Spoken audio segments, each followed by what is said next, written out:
நேற்று வந்து யாரெல்லாம் தூக்கியிருக்காரு, நேற்று பக்கா விவசாயிகளும் நல்லா தூக்கியிருக்காரு. 2வது பலருக்கு வந்து இந்த முருக பக்தி இருக்கும்.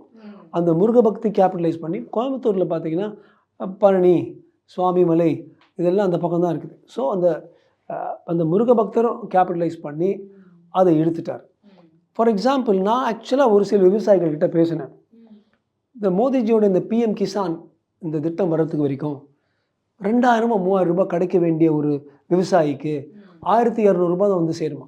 ஏன் வழியில் வந்து இந்த பஞ்சாயத்து ஆஃபீஸர், டிஆர்ஓ பலர், நான் வந்து யாரையும் நான் தப்பு ஒருத்தர் இப்படி பண்ணார் நான் சொல்லலை, என்ன விவசாயிகள் என்கிட்ட சொன்னாங்களோ, செய்யார், திருவண்ணாமலை இந்த 2 டிஸ்ட்ரிக்டில் இருக்கிற மாவட்டங்களில் நான் பேசினேன்.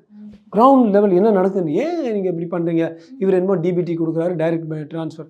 அவங்க சொன்னாங்க, சார் நம்மக்கிட்ட வந்து சேர்கிறதுக்குள்ளே ஹாஃப் தான் வரும், அது 2-3 மாதத்துக்கு அப்புறம் வரும், அதுக்குள்ளே நாங்கள் அந்த 2000 ரூபா வரப்போகுதுன்னு நினச்சி நாங்கள் வந்து மார்வாடிக்கிட்டேருந்து காசு வாங்கியிருப்போம்.